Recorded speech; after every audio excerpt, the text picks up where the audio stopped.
আসে দরজাটা খুলতে কে যায় ধোকা মা বুঝি বলছে এলি নাকি খোকা বুকের ভেতরটা নাড়া দিয়ে ওঠে চোখ বেয়ে জল নেমে আসে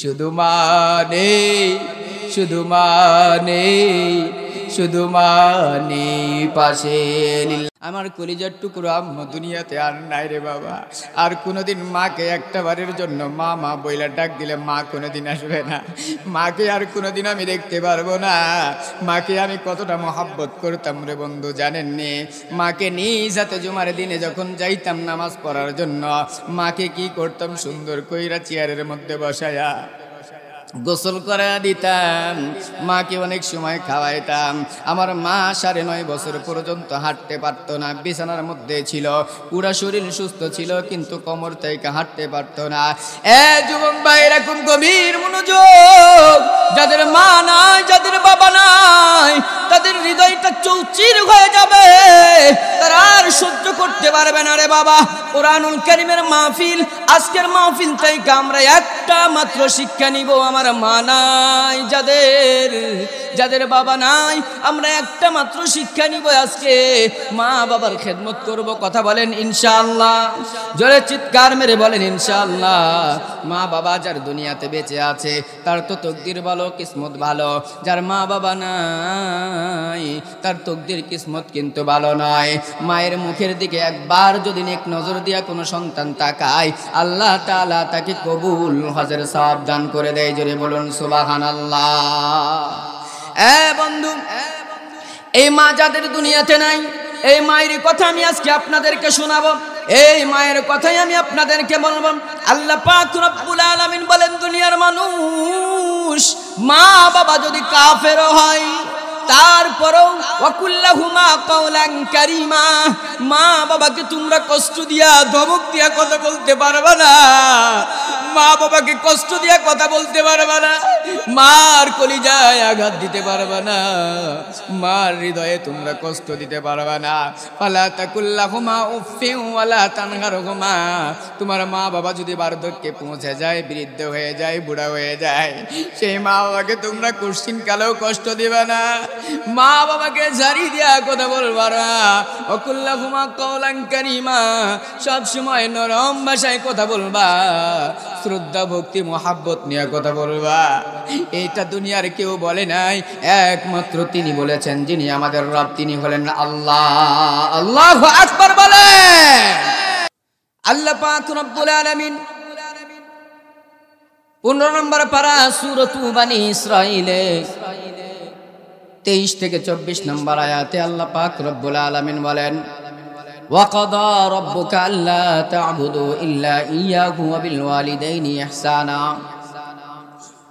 আল্লাহ পাক রব্বুল আলামিন এই জায়গার মধ্যে বলেছেন একমাত্র আল্লাহ পাক রব্বুল আলামিনের ইবাদত করা লাগবে কার ইবাদত করতে হবে সকলে জোরে বলেন কার ইবাদত এক নম্বরে আল্লাহর ইবাদত করতে হবে দ্বিতীয় নম্বর বিল ওয়ালিদাইনি ইহসানা পিতামাতার খেদমত করা লাগবে এক নম্বরে আল্লাহর ইবাদত দ্বিতীয় নম্বরে পিতামাতার খেদমত আমাদের কার কার পিতামাতা আছে হাত তুলেন দেখি একটু হাত তুলেন হাত নামান আমাদের পিতামাতা অনেকের আছে কিন্তু বেশিরভাগই নাই ও বন্ধু মাত্র 10 দিন গত হয়ে গেছে এই হাত দিয়া নিজের মাকে কবরের মধ্যে দাফন করায় দিছি শেষবারের মতো মাকে দেখছি মাত্র 10 দিন গত হয়ে গেছে আল্লাহ পাক রব্বুল আলামিন আমাকে নিয়ামত দিয়েছিল 2টা তার মধ্যে এক নম্বরে নিয়ামত আমার মা দ্বিতীয় নম্বরে নিয়ামত হলো আমার বাবা কলিজার টুকরো যুবক ভাইরা দিলের কানটা লাগায় দাও পর্দার অন্তরালের মায়েরা দিলের কানটা লাগায় দাও মা মুরব্বী বাবাজিরা দিলের কানটা লাগায় দেন জীবনের শেষ আলোচনায় মনে কইরা কথাগুলো শুনেন বাবা আজ থেকে 10 দিন পূর্বে গত হয়ে গেছে আমার মাকে হাত দিয়া দাফন করায় দিছি মাকে শেষবারের মতো মুখটা লাইরা দিছি, মাকে শেষবারের মতো চুম্বন করেছি, মাকে শেষবারের মতো দুই নয়ন ভইরা দেখছি। ও বন্ধু, দুনিয়াতে যাদের মা নাই, যাদের বাবা নাই, তারা কিন্তু মা বাবার কদর বুঝে, কথা বলেন ঠিক কিনা? যাদের নিয়ামত আছে তারা কিন্তু এই কদরটা বুঝে না। যাদের আছে তারা বুঝে না। যুবক ভাইরা বুঝে না, বুঝতে চায় না। মাকে গালি দেয়, বাবাকে গালি দেয়, মাকে কষ্ট দেয়, বাবাকে কষ্ট দেয়। আল্লাহ পাক রব্বুল আলামিন সূরাতুদ দাহার প্রথম নম্বরে আয়াতে বলেন, হাল আতা আলাল ইনসানি হিনুম মিনাদ দাহরি লাম ইয়াকুন শাইয়্যাম মাযকুরা ইন্না খালাকনাল ইনসানা মিন নুতফা। আল্লাহ পাক রব্বুল আলামিন বলেন, দুনিয়ার মানুষ, তোমাদেরকে আমি মা বাবার মাধ্যমে পৃথিবীর বুকে পাঠাইলাম। মাত্র একটা ফোঁটা না পাক পানি দিয়া তোমাদেরকে আমি মার রেহেমের ভিতরে বাবার ওই নাপাক পানি যখন প্রবেশ করেছে, সেখান থেকে আমি আল্লাহ পাক রব্বুল আলামিন রক্তপিণ্ডলি তৈরি করে দিছি। তারপরে আমি আল্লাহ পাক রব্বুল আলামিন কি করলাম জানো? সেইটাকে আমি গোস্ত বানাইলাম। তারপরে আমি আল্লাহ পাক রব্বুল আলামিন হাড্ডি বানাইলাম। 40 দিনের মধ্যে তুমি কমপ্লিটলি একটা মানুষ হয়ে গেলা। মানুষ হওয়ার পরে আস্তে আস্তে আস্তে আস্তে আমি আল্লাহ তোমার হাত দিয়ে দিলাম, পা দিয়ে দিলাম, চক্ষু দান করলাম, মুখ দিয়ে দিলাম, অঙ্গ প্রত্যঙ্গ যা লাগে আমি আল্লাহ দিয়ে দিলাম। দিয়ে দেওয়ার পরে বান্দা 10 মাস 10 দিন যখন বয়স হয়ে যায়, তখন কিন্তু তুমি আর পেটের মধ্যে থাকো না। তিনটা অন্ধকারের মধ্যে তোমাকে আমি আল্লাহ তাআলা বড় করলাম মায়ের পেটের মধ্যে। বাবা, গভীর মনোযোগ, দিলের কান লাগায় দেন। আল্লাহ পাক রব্বুল আলামিন তিনটি অন্ধকারে আপনাকে আমাকে মায়ের পেটের মধ্যে বানাইলেন। এই মুহূর্তে যদি বিদ্যুৎ চলে যায়, তাহলে আমার চেহারা আমি দেখতে পারবো না, কথা বলেন ঠিক কিনা? সবচাইতে বড় কারিগর আপনার আমার রব, আপনার আমার খালিক। তার নাম কি? চিৎকার করে বলেন, তার নাম কি? আল্লাহ। এই মহান মালিক আপনাকে আমাকে কত মায়া কইরা, মোহাব্বত করিয়া, ভালোবাসিয়া, ভক্তি কইরা আল্লাহ পাক রব্বুল আলামিন আপনাকে আমাকে দুনিয়ার বুক দেখাইলেন রে বাবা। যেই মার মাধ্যমে, যেই বাবার মাধ্যমে দুনিয়ার বুকে আমরা আসলাম। আজকে অনেক সন্তান আছে মা বাবাকে ভালোবাসতে চায় না, মা বাবাকে মোহাব্বত করতে চায় না, মা বাবার কথা শুনে না, মা বাবাকে তুচ্ছ তাচ্ছিল্য করে। সুন্দর বউ পাইয়া মাকে আলাদা করে দেয়। অনেকের বাবা আগেই মারা গেছে, মারে গোয়াল ঘরের মধ্যে রাখে, গোয়াল ঘরের সাইডে রাখে। সারাটা রাত্র মশার কামড় মাকে কামড়ায়, কিন্তু মার দিকে একবার খবর নেয় না। জাজিম বক্সের মধ্যে, সুন্দর ঘরের মধ্যে সুন্দর বউ নইয়া, কেতা কম্বল সুন্দর কইরা উড়াইয়া একেবারে নিজেই ঘুম দিয়া দিছে। জনম দুঃখিনী মা ঘুমাইল কি ঘুমায় না একটাবার খেয়াল নাই না। আজকে যখন আমার মা দুনিয়া থেকে বিদায় হয়ে চলে গেছে, আমার কলিজার টুকরো আম্মা দুনিয়াতে আর নাই রে বাবা। আর কোনোদিন মাকে একটা বারের জন্য মা মা বইলা ডাক দিলে মা কোনোদিন আসবে না। মাকে আর কোনোদিন আমি দেখতে পারবো না। মাকে আমি কতটা মহাব্বত করতাম রে বন্ধু জানেননি? মাকে নিজ হাতে জুমার দিনে যখন যাইতাম নামাজ পড়ার জন্য, মাকে কি করতাম? সুন্দর কইরা চেয়ারের মধ্যে বসায়া গোসল করে দিতাম, মাকে অনেক সময় খাওয়াইতাম। আমার মা 9.5 বছর পর্যন্ত হাঁটতে পারতো না, বিছানার মধ্যে ছিল। পুরা শরীর সুস্থ ছিল, কিন্তু কোমর থেকে হাঁটতে পারতো না। যুবক ভাই, এরকম গভীর মনোযোগ, যাদের মা নাই, যাদের বাবা নাই, তাদের হৃদয়টা চৌচির হয়ে যাবে, তারা আর সহ্য করতে পারবে না রে বাবা। কোরআনুল কারীমের মাহফিল, আজকের মাহফিল থেকে আমরা একটা মাত্র শিক্ষা নিব। আমার মা নাই, যাদের বাবা নাই, আমরা একটা মাত্র শিক্ষা নিব আজকে, মা বাবার খেদমত করব। কথা বলেন ইনশাআল্লাহ। জোরে চিৎকার মেরে বলেন ইনশাআল্লাহ। মা বাবা যার দুনিয়াতে বেঁচে আছে, তার তো তকদির ভালো, কিসমত ভালো। যার মা বাবা নাই, তার তকদির কিসমত কিন্তু ভালো নয়। মায়ের মুখের দিকে একবার যদি নেক নজর দিয়া কোনো সন্তান তাকায়, আল্লাহ তাআলা তাকে কবুল হজের সওয়াব দান করে দেয়। জোরে বলুন সুবহানাল্লাহ। বন্ধু, এই মা যাদের দুনিয়াতে নাই, এই মায়ের কথা আমি আজকে আপনাদেরকে শোনাবো। এই মায়ের কথাই আমি আপনাদেরকে বলবো। আল্লাহ পাক রব্বুল আলামিন বলেন, দুনিয়ার মানুষ মা বাবা যদি কাফের হয় তারপরেও ওয়াকুল্লাহুমা কাওলান কারীমা, মা বাবাকে তোমরা কষ্ট দিয়া ধমক দিয়া কথা বলতে পারবে না, মা বাবাকে কষ্ট দিয়া কথা বলতে পারবে না, মার কলিজায় আঘাত দিতে পারবে না, মার হৃদয়ে তোমরা কষ্ট দিতে পারবে না। ফালা তাকুল্লাহুমা উফিন ওয়ালা তানহারহুমা, তোমার মা বাবা যদি বার্ধক্যে পৌঁছে যায়, বৃদ্ধ হয়ে যায়, বুড়া হয়ে যায়, সেই মা বাবাকে তোমরা কোশ্চিন কালেও কষ্ট দিবে না, মা বাবাকে ঝাড়ি দিয়া কথা বলবা না। ওয়াকুল্লাহুমা কাওলান কারীমা, সব সময় নরম ভাষায় কথা বলবা, শ্রদ্ধা ভক্তি মহাব্বত নিয়ে কথা বলবা। এইটা দুনিয়ার কেউ বলে নাই, একমাত্র তিনি বলেছেন, যিনি আমাদের রব, তিনি হলেন আল্লাহ। আল্লাহু আকবার বলেন। সম্মানিত মুসলমান ভাইরা, তাহলে মা বাবাকে আমরা জারি মারতে পারবো না, মা বাবাকে ধমক দিতে পারবো না, মা বাবাকে কষ্ট দিতে পারবো না, মা বাবাকে সব সময় মহাব্বত করতে রাজি আছি না নাই? দুই হাত তুলে আল্লাহকে দেখান, কারা কারা মহাব্বত করবেন? দুই হাত তুলে দেখান, হাত নামান। আল্লাহ পাক রব্বুল আলামিন মার জন্য বাবার জন্য দোয়া শিখায় দিছেন।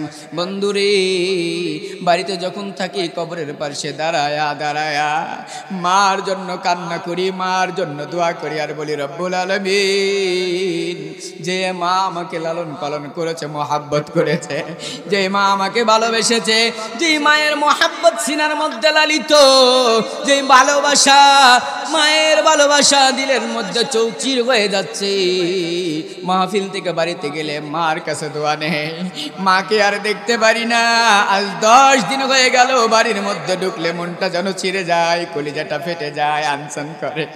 বন্ধুরে, আমাদের যাদের মা নাই, আজকে তারা এই কথাটা মনে করবে, যাদের মা নাই। বন্ধু, আমি যখন মাহফিল থেকে আসি তখন মায়ের কাছে যাই, মা আমারে ডাক দিয়া মাথার মধ্যে হাত বোলায় দেয়, হাত বোলায় দিয়া বলে, বাবা আজকে কোন জায়গায় মাহফিল? অমুক জায়গায় মাহফিল। কিন্তু জন্ম দুঃখিনী মার আজকে কোনো আমি দেখা পাই না, আজকে চৌচির হয়ে যাচ্ছে। আমার বাবা চেয়ারের মধ্যে বসা, শুধু বাবার মুখের দিকে চাইয়া চাইয়া একটা কথা বলছি, আব্বা থাকেন আমি গেলাম। আমি কিছু বলতে পারি নাই। যত কথা আমার, সব কথা আমি মায়ের সঙ্গে শেয়ার করতাম, সব কথা আমি বাবার সঙ্গে শেয়ার করতে পারি না। বন্ধুরা, আজকে আমার মা নাই, আজকে আমার মা নাই। এই মার জন্য আপনাদের কাছে দোয়া চাই, আমার মায়ের জন্য হৃদয়টা ভরে দোয়া করে দিবেন। মা বাবাকে যারা কষ্ট দিবে, তারা কিন্তু দুনিয়াতে যত টাকা পয়সা ওয়ালার মালিক হোক না কেন, যত ধন সম্পদের মালিক হোক না কেন, এদের ধন সম্পদ দুনিয়াতেই পড়িয়া রবে, আল্লাহ তাআলার কাছে তারা গ্রহণযোগ্য বান্দা হিসাবে গ্রহণ হবে না। আল্লাহ তাআলা তাদেরকে পছন্দ করেন না। বিশ্বনবী বলেন, ক্বালান নবী সাল্লাল্লাহু আলাইহি ওয়াসাল্লাম, রিদার রব্বি ফি রিদাল ওয়ালিদি ওয়া সাখাতুর রব্বি ফি সাখাতুল ওয়ালিদি। ও দুনিয়াবাসীরা, ও দুনিয়ার উম্মতেরা, তোমরা শোনো, যারা আমি আল্লাহকে পাইলাম, আমি আল্লাহকে যদি খুশি করতে চাও, তাহলে তোমরা তোমার মা বাবাকে সন্তুষ্ট করো, আর তোমার মা বাবা যদি অসন্তুষ্ট হয়ে যায়, ও অসন্তুষ্ট হয়ে যায়, চিৎকার মেরে বলুন নাউজুবিল্লাহ। মা বাবাকে সন্তুষ্ট করবো তো ইনশাআল্লাহ? জোরে কথা বলেন, সন্তুষ্ট করবো তো ইনশাআল্লাহ? মা বাবা এমন একটা বড় নিয়ামত, এই নিয়ামত যাদের হাইরা গেছে তারা বুঝবে মার কদর আর বাবার কদর। কথা বলেন ঠিক কি না? আজকে মুরব্বীদের চোখের মধ্যে পানি চলে এসেছে, মুরব্বীরা কান্না করতেছে। যুবক ভাইরা খুব গভীর মনোযোগ ভাই, মা যাদের নাই, বাবা যাদের নাই, এই মা বাবার কবরে যান। এই মা বাবার কবরে গিয়া আপনাকে আল্লাহ তাআলা দোয়া শিখায় দিছে, রব্বির হামহুমা কামা রব্বায়ানি সগীরা, রব্বির হামহুমা কামা রব্বায়ানি সগীরা। দোয়া শিখায় দিছে, এই দোয়া করেন, এই দোয়া কইরা কইরা মার জন্য দোয়া করেন, বাবার জন্য দোয়া করেন, তাহলে দেখবেন আল্লাহ তাআলা এই মা বাবার দোয়ার বরকতে আপনার দুনিয়াতেই জীবনটা রঙিন করে দিবে। চিৎকার মেরে বলুন সুবহানাল্লাহ।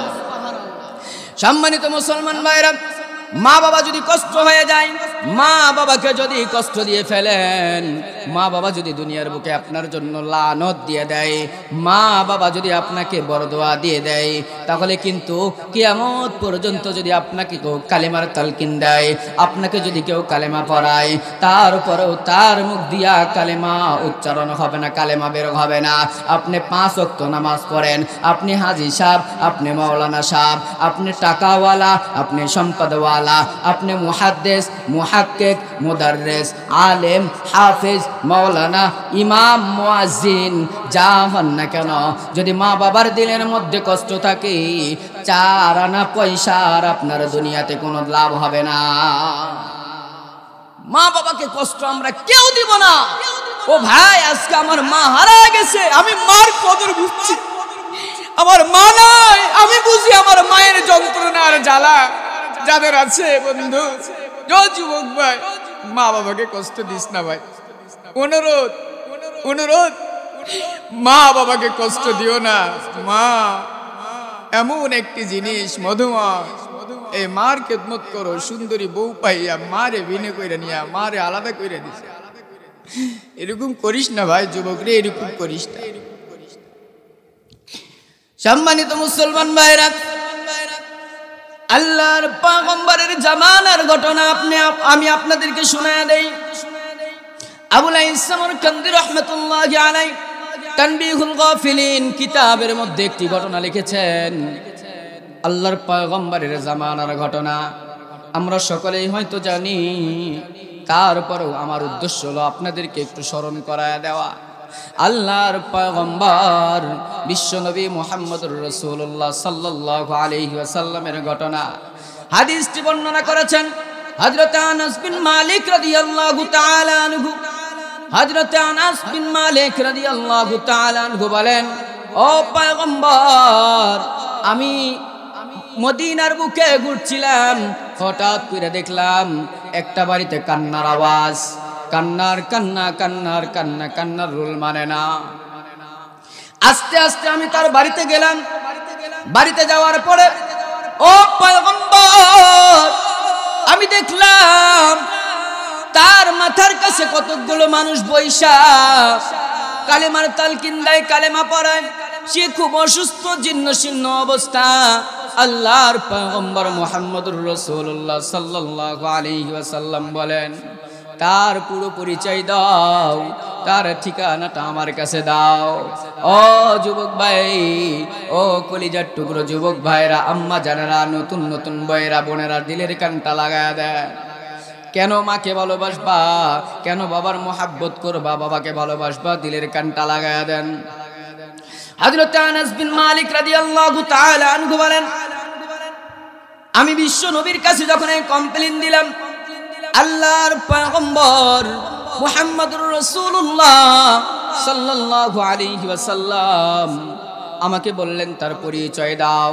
আমি পরিচয় দিতে গিয়া আল্লাহর পয়গম্বরের একজন প্রিয় সাহাবী, সেই সাহাবীর নাম আমি বললাম, যার নাম হলো হযরতে আলকামা রাদিয়াল্লাহু তাআলা আনহু। হযরত আলকামা রাদিয়াল্লাহু তাআলা আনহুর নাম আমরা সবাই জানি।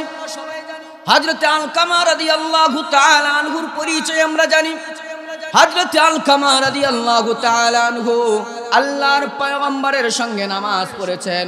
হযরত আলকামা রাদিয়াল্লাহু তাআলা আনহু আল্লাহর পয়গম্বরের সঙ্গে জিহাদ করেছেন।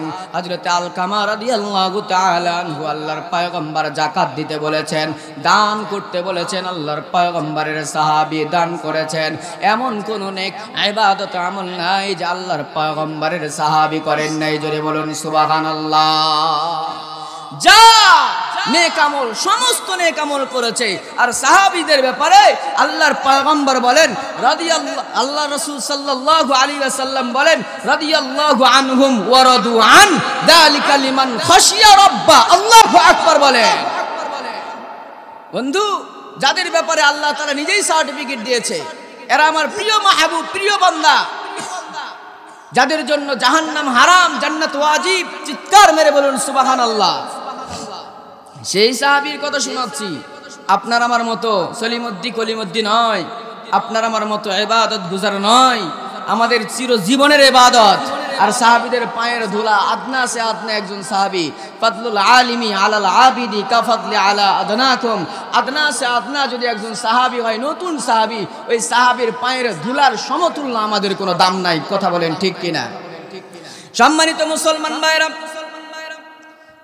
আল্লাহর পয়গম্বর বললেন আর দেরি করো না এই মুহূর্তের মধ্যে তোমরা চলে যাও আলকামার বাড়িতে চারজনকে পাঠানো হলো হযরত আবু লাইস সামারকান্দি রাহমাতুল্লাহি আলাইহি তানবীহুল গাফিলিন কিতাবের মধ্যে লেখেন চারজনকে পাঠানো হলো একজন হলো হযরত আলী দ্বিতীয় নম্বর হলো হযরত আনাস তিন নম্বর হলো উসমান চার নম্বর হলো আবু তালহা চারজনকে পাঠিয়ে দিলেন পাঠিয়ে দেয়া বললেন তোমরা চারজন যাবা যাওয়ার পরে তোমরা কি করবা আলকামার মাথার কাছে বসবা বৈশা বৈশা তোমরা কালিমার তালকিন পড়াবা তারে কালিমা পড়াবা বন্ধুরে আমরা অনেক সময় ভুল করি মানুষ যখন মারা যায় আমরা কিন্তু কালিমা পড়াইতে চাই না কথা বলেন ঠিক কিনা মানুষ মারা যাচ্ছে মুমূর্ষু অবস্থায় কি করবেন কালেমা পড়াবেন কালেমা পড়তে পড়তে পড়তে পড়তে জোরে জোরে কেউ আবার ইস্তিগফার পড়া লাগবে আউযু বিল্লাহি মিনাশ শাইতানির রাজিম মুমিনকে সবচাইতে বেশি ধোঁকা দেয় শয়তান মৃত্যুর সময় যাতে কইরা এই মুমিনটা কাফের হয়ে যেন মারা যাইতে পারে গুনাহগার হয়ে মারা যাইতে পারে বেঈমান হয়ে মারা যাইতে এই জন্য মৃত্যুর সময় আমরা যে কাজটা করব এক নম্বরে কালেমা পড়ব দ্বিতীয় নম্বরে ইস্তিগফার করব কথা বলেন পড়ব তো ইনশাআল্লাহ সকলেই পড়ব তো ইনশাআল্লাহ সম্মানিত মুসলমান ভাইরা আল্লাহর পয়গম্বর পাঠিয়ে দিয়েছেন চারজন হযরত আলকামা রাদিয়াল্লাহু তাআলা আনহু শায়িত অবস্থায় এবার চারজন কালেমা পড়াচ্ছে পড়ো আলকামা লা ইলাহা ইল্লাল্লাহু মুহাম্মাদুর রাসূলুল্লাহ আলকামারে কালেমা পড়ায় কিন্তু আলকামা কালেমা পড়তে চায় না আলকামার কালেমাটা যেন একবারে সুপার গোলাটা দিয়া মুখটা লাগা আছে আলকামা রাদিয়াল্লাহু তাআলা আনহু কথা বলতে পারে না বিড়বিড় করে কি যেন বলতে চায় কিন্তু বলতে পারে না বন্ধুরে আলকামা রাদিয়াল্লাহু তাআলা আনহুকে কালেমা পড়ায় কিন্তু কালেমা পড়ায় না আলকামার কাছ থেকে চারজন সাহাবী আল্লাহর পয়গম্বরের কাছে চলে আসছে আয়েশা বলে আলকামা কালেমা পড়তে চায় না গো নবী কালেমা পড়তে চায় না আলকামারে বারবার কালেমা পড়াই কিন্তু আলকামা কালেমা পড়তে চায় না আলকামারে কালেমার তালকিন দিলে আলকামার মুখটা জীর্ণ শীর্ণ অবস্থা আলকামার মুখটা জড়ো হয়ে থাকে আমরা কালেমা পড়াইতে তাকে চাই কিন্তু সে কালেমা পড়তে পারে না ইয়া রাসূলুল্লাহ নবীজি তাহলে এখন কি করতে পারি তাহলে এখন কি করব আল্লাহর পয়গম্বর মুহাম্মদুর রাসূলুল্লাহ সাল্লাল্লাহু আলাইহি ওয়াসাল্লাম ডাক দিয়ে বললেন সাহাবীরা শোনো আলকামার বাড়িতে খবর নেবা আলকামার মা আর বাবা কি জীবিত আছে নাকি এইটা খবর নেবা একজন সাহাবী চলে গেছে যাওয়ার পরে ফেরত আসছে আসার পরে বলছে ইয়া রাসূলুল্লাহ আলকামার স্ত্রী জীবিত আছে আলকামার বাবা নাই দুনিয়া থেকে বিদায় হয়ে গেছে কিন্তু আলকামার মা এখনো পর্যন্ত জীবিত অনেক বয়স হয়ে গেছে জীর্ণ শীর্ণ অবস্থা লাঠির মধ্যে ভর দিয়া দিয়া দিয়া দিয়া দিয়া হাঁটা লাগে এমনি সোজাভাবে সুন্দরভাবে হাঁটতে পারে না আলকামার ব্যাপারে আল্লাহর পয়গম্বর বললেন তাহলে আর দেরি নয় আলকামার মাকে গিয়া আমি পয়গম্বরের সালাম দিবা যে বলবা নবীজি সালাম দিয়েছো তোমারে আর বলেছে তুমি যদি যাইতে পারো নবীর দরবারে তাহলে তুমি আসবা আর না আসতে পারলে মুহাম্মদুর রাসূলুল্লাহ তোমার কাছে আসবে জোরে বলুন সুবহানাল্লাহ এ নবীজি মাকে কতটা মোহাব্বত করতেন যুবক ভাইরা মুরব্বী বাবাজিরা জানেননি আল্লাহর পয়গম্বর মদিনা মসজিদে বসা মসজিদে নববীতে বসা আসরের নামাজের পরে একজন সাহাবী মহিলা একজন মহিলা উস্কো বুস্কো চেহারা আওলা ঝাওলা চেহারা মাথার চুলগুলো যেন পেকে গেছে গায়ের চামড়াগুলো যেন একবারে জড়ো হয়ে গেছে আল্লাহর পয়গম্বর বিশ্বনবী মুহাম্মদুর রাসূলুল্লাহ মসজিদের ভিতরে ছিল মেম্বারের মধ্যে বসা ছিল আলোচনা কইরা কইরা সাহাবীদেরকে শোনাচ্ছিলেন হাজার হাজার সাহাবী সামনে বসা সেই মুহূর্তের মধ্যে ঘোড়ার পৃষ্ঠ থেকে একটা মহিলা নামতে চায় আল্লাহর পয়গম্বর তার কাছে দৌড়ে গেছেন দৌড়া যাইয়া আমি যেমন চাদর গায়ে দিয়ে এসেছি আল্লাহর পয়গম্বর তেমন চাদরটা বিছায়া দিয়েছে বিছায়া দিয়ে বলে তুমি মাটিতে পা দিও না তুমি এই জায়গার মধ্যে পা দাও আমার চাদরে পা দাও আল্লাহর পয়গম্বরের সাহাবীদের কৌতূহল হয়ে গেল ইয়া রাসূলুল্লাহ আপনার এত সুন্দর চাদর এই চাদরের মধ্যে আমরা পা দিতে পারি না হাত দেওয়ার মতো আমাদের সাহস নাই গো নবী। সেই মা কোন মহিলা এটা? এই মহিলার জন্য কেন আপনি চাদরটা বিছায়া দিলেন গো নবী? আল্লাহর পয়গম্বর ডাক দিয়া বলে, সাহাবীরা তোমরা কোনো বাজে মন্তব্য করিও না, তোমরা কোনো বাজে কথা বলিও না। এটা দুনিয়ার কোনো সাধারণ কেউ নয়, এইটা হলো আমার দুধমা হালিমাতুস সাদিয়া। চিৎকার মেরে বলুন সুবহানাল্লাহ।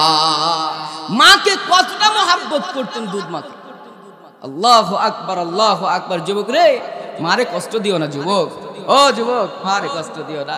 যাদের বাবা নাই, বাবার কবরের পাশে যাও, মার কবরের পাশে গিয়ে দাঁড়াও, দেখবা দুনিয়া তোমার পুরোটাই অন্ধকার হয়ে গেছে। সম্মানিত মুসলমান ভাইরা, আল্লাহর পয়গম্বর 4 জনকে যখন পাঠাইছেন আলকামার মার কাছে, যে বলে আলকামার মা বলো আল্লাহর পয়গম্বর তোমারে সালাম দিয়েছে আর তোমারে ডাকছে, তুমি যদি না যাইতে পারো তাহলে মুহাম্মদুর রাসূলুল্লাহ সাল্লাল্লাহু আলাইহি ওয়াসাল্লাম তোমার কাছে আসবে। ডাক দিয়া বলছে, আমার পিতামাতা কোরবান হক আল্লাহর রসুলের পা মুবারকের নিচে। আমি আলকামার মা ছোট্ট নগণ্য একজন গোলাম, একজন মহিলা। আমি যতক্ষণ পর্যন্ত আমার দেহে রক্ত চলাচল করে ততক্ষণ পর্যন্ত আমি নবীজির বেইজ্জতি হতে দেব না। চিৎকার মেরে বলুন সুবহানাল্লাহ। আরে মহিলা পর্যন্ত বলে নবীজির বেইজ্জতি হতে দিবে না, আর আমরা কি করি? নবীজির ব্যঙ্গচিত্র আঁকাই, তারপরেও মুসলমানের জবান দিয়া কথা বের হয় না। কথা বলেন ঠিক কিনা মুসলমান? কথা বের হয় না। নবীজির চিত্র আঁকায়, ব্যঙ্গচিত্র আঁকায়, নবীকে গালি দেয়, নবীজির ব্যাপারে বাজে মন্তব্য করে, তারপরেও মুসলমানের জবান দেয়া কথা বের হয় না। একটা সাল্লাল্লাহর টান মাইরা জিলেপি খাইয়া নবীজিরে মুহাব্বত করে দিলা, এইটা মুহাব্বত বলে না, এইটা ভালোবাসা বলে না। ভালোবাসা হলো মান নাহাব্বা সুন্নতি ফাকাদ আহাব্বানি ওয়া মান নাহাব্বানি কানা মাই ফিল জান্নাহ। চিৎকার মেরে বলুন সুবহানাল্লাহ। সম্মানিত মুসলমান ভাইরা, আলকামার মাকে বলা হলো, আলকামার মা দেরি করিও না, তোমার সন্তানের কষ্ট হয়। আল্লাহর পয়গম্বরের কাছে যদি যাইতে পারো তাহলে চলো, না যদি যাইতে পারো তাহলে আল্লাহর পয়গম্বর তোমার কাছ পর্যন্ত আসবে। কি কথা বলবে বলো? এটা তো আমরা জানি না, আল্লাহর পয়গম্বরই ভালো জানেন। সম্মানিত মুসলমান ভাইরা, আল্লাহর পয়গম্বর মুহাম্মদুর রাসূলুল্লাহ সাল্লাল্লাহু আলাইহি ওয়াসাল্লামের কাছে গেলেন। আলকামার মা পর্দা মেনটেন কইরা ডাক দে বলে, আলকামার মা তোমার কাছে আমার কয়েকটা প্রশ্ন আছে। তার মধ্যে 1 নম্বর প্রশ্ন হলো, বলো তোমার সন্তান তোমার কাছে কেমন ছিল? ইয়া রাসূলুল্লাহ, আমার সন্তান আমার কাছে অনেক ভালো ছিল। দ্বিতীয় নম্বর প্রশ্ন হলো, তোমার সন্তান কি তোমাকে কোনোদিন কষ্ট দিয়েছিল নাকি? ডাক দে বলে, ইয়া রাসূলুল্লাহ, হ্যাঁ অবশ্যই, তার একটা মাত্র আচরণে আমি কষ্ট পেয়েছিলাম। কেমন আচরণ? কিসের আচরণ বলো? ও আলকামার মা, এই কষ্টের কারণে আজকে আলকামার মুখটা জীর্ণ শীর্ণ হয়ে গেছে, জড়সড় হয়ে গেছে। আলকামার মুখ দিয়া কালেমা বের হয় না, আলকামা কালেমা পড়তে চায় না। আলকামা যদি চেষ্টাও করে তারপরেও মুখ দিয়া কালেমা পড়তে চায় না। বাবাজিরা, ও কলিজার টুকরো যুবক ভাইরা, পর্দার অন্তরালের আম্মা জানেরা, দিলের কানটা লাগায় দেন মা, আপনাদের আলোচনা করছি মা। আলকামার মাকে ডাকতে বলা হলো, আলকামার মা তুমি তোমার সন্তানকে যদি এই মুহূর্তে ক্ষমা না করো তাহলে তোমার সন্তানকে আল্লাহ তাআলাও ক্ষমা করবে না, সে বেদিন হয়ে মারা যাবে। সে তো সাহাবী। ইয়া রাসূলুল্লাহ, আপনার সঙ্গে নামাজ পড়েছে, আপনার সঙ্গে জিহাদের ময়দানে যুদ্ধ করেছে, আপনার কথা অনুযায়ী দান সদকা করেছে। এমন কোন নেক আমল নাই, নেক ইবাদত নাই যে আলকামা করে নাই গো নবীজি। তারপরেও কেন আলকামার এইরকম শাস্তি হচ্ছে? আলকামার মা ডাক দে বলে, ইয়া রাসূলুল্লাহ, আমার সন্তানকে আমি ক্ষমা করতে পারবো না। কেন ক্ষমা করবা না? কিসের জন্য করবা না বলো? হযরত আলকামার মা ডাক দিয়া বলে, ইয়া রাসূলুল্লাহ, নবীজি আলকামারে কেমনে ক্ষমা করব? সে সব সময় বইয়ের কথা শুনতো, আমার কথা শুনতো না। বউকে প্রাধান্য দিত, আমাকে প্রাধান্য দিত না। আমি মাকে মোহাব্বত করতো না, আমি মাকে ভালোবাসতো না। কোনো কিছু করতে গেলে বইয়ের কাছে পরামর্শ নিত, আমার কাছে নিত না। আলকামার মা ডাক দিয়ে বলে, ইয়া রাসূলুল্লাহ, আমি ক্ষমা করতে পারি না, আমি ক্ষমা করব না। ও বন্ধু, কলিজার টুকরো আব্বা জানারা, আম্মা জানারা, কলিজার টুকরো যুবক ভাইরা দিলের কানটা লাগায় দেন। আলকামার মা ডাক দিয়ে বলে, ইয়া রাসূলুল্লাহ, নবীজি গো, আমি দেখেছি আমাকে সে মোহাব্বতি করতো না, ভালোই বাসতো না, বইকে প্রাধান্য দিত, এই জন্য আমার দিলের মধ্যে কষ্ট। তুমি কি তোমার সন্তানদের ক্ষমা করবা না? না না, আমি ক্ষমা করব না। ও বন্ধু, কোন সন্তান যদি মাতা পিতার জন্য, মায়ের জন্য নিজের গায়ের চামড়া দিয়ে স্যান্ডেল বানায় দেয়, তারপরে মায়ের দুধের ঋণ শোধ হবে না? কথা বলেন ঠিক কিনা? মায়ের একধার দুধের দাম কাটিয়া গায়ের চাম, পাপস বানাইলে ঋণের শোধ হবে না মা গো। ও যুবক ভাই, দিলের কানটা দিয়া কথাগুলো শোনো রে যুবক ভাই, দিলের কানটা দিয়া শোনো। এ মুসলমান ইমানদার, আলকামার মা যখন এই কথা বলেছে, না আমি ক্ষমা করব না, আল্লাহর পয়গম্বর বললেন, সাহাবীরা তোমরা একটা কাজ করো, বিশাল বড় একটা উনুন খনন করো, একটা চুলা খনন করো, ওই চুলার মধ্যে লাড়কি দাও, তেল দাও, দাও কিরা আগুন জ্বালায় দাও। আলকামা যেহেতু বেদিন হয়ে মারা যাচ্ছে, এই আলকামারে আগুনের মধ্যে দুনিয়াতেই পুরে সাইকাই করে দিব। ও বন্ধু, তাই করা হলো। আলকামার মা যখন এই খবরটা পেয়ে গেছে, আলকামার মা আল্লাহর পয়গম্বরের কাছে চলে গেছে। ইয়া রাসূলুল্লাহ, নবীজি গো, আমি শুনেছি আপনি নাকি আমার সন্তানরা আগুনের মধ্যে জ্বালায় দিবে। আল্লাহর পয়গম্বর মায়ের কথা 3 বার বলেছেন, আর বাবার কথা আল্লাহর পয়গম্বর 1 বার বলেছেন। মার কথা 3 বার বললো কেন জানেন? মা প্রসাব করে দিয়েছে, সন্তান প্রসাব করে দিয়েছে, সর্বপ্রথম মা আগে জানে। ডান দিক প্রসাব করেছে, মা বাম দিকে নিয়েছে, বাম দিক শীতের রাতে প্রসাব করছে, মা নিজে প্রসাবের মধ্যে থাইকা গায়ে দিয়েছে, সন্তান শুকনো জায়গাতে আবার প্রসাব করে দিয়েছে। মা সন্তানটারে বুকের উপর করে নিছে। মা যখন বুকের উপরে নিয়েছে, বুকের উপর প্রসাব করে দিয়েছে, ভিজা কাঁথা সমস্ত কিছু বাদ দিয়া মা সন্তানটারে বুকের মধ্যে জড়ায় নিছে। সন্তানের অসুখ হয়েছে, সর্বপ্রথম আগে মা খবর পেয়েছে। সন্তান পিপাসা লেগেছে, সন্তানের মা ছটফট করছে, সন্তানের রোদ লেগেছে, মা ছটফট করছে, সন্তানদের ঠান্ডা লেগেছে, তাও মা ছটফট করছে, সন্তানকে গরম লেগেছে, মা ছটফট করছে, সন্তানের অসুখ হয়েছে, মার দিলটা আর মানে না, চৌচির হয়ে যাচ্ছে।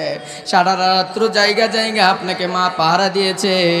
এই জন্য আল্লাহর পয়গম্বর বলেন, সন্তান যখন মায়ের পেটের মধ্যে 8 মাস বয়স, সেই সময় মার কলিজায় যখন লাথি দিয়েছে, মা অজ্ঞান হয়ে অচেতন হয়ে জমিনের মধ্যে পড়ে গেছে। এই মারে যারা কষ্ট দাও, দুনিয়ার বুকে সন্তান ভূমিষ্ঠ হয়ে গেছে। মা পুরা শরীরটা রক্তে জর্জরিত হয়ে গেছে, ভিজে গেছে। এই সন্তানটারে দাদিরা, নানিরা, ফুপিরা হাতের মধ্যে দিয়া ডাক দিয়া বলে, না ওই যে তোমার সন্তান হয়েছে, ছেলে সন্তান, কন্যা সন্তান। সন্তানটারে বুকের মধ্যে নিয়া মা কপালের মধ্যে চুমু খায়, গালের মধ্যে চুমু খায়, নিজের হাতের মধ্যে নিয়া মায়ের বুকের দুধ খাওয়ায়। ও বন্ধু, মাকে জিজ্ঞাসা করা হয়, মা গো, সন্তানের প্রতি তোমার এত মহাব্বত, এত ভালোবাসা কেন? যেই সন্তান পেটের মধ্যে তোমার লাথি দিল, যেই সন্তান পেটের মধ্যে তোমার আঘাত দিল, তুমি খাইতে পারো নাই, শুইতে পারো নাই, 6 থেকে 7 মাস তুমি কষ্ট করেছো যেই সন্তানের জন্য, আজকে সেই সন্তান পাইয়া তুমি এত খুশি কেন? মা ডাক দিয়ে বলে, শোনো রে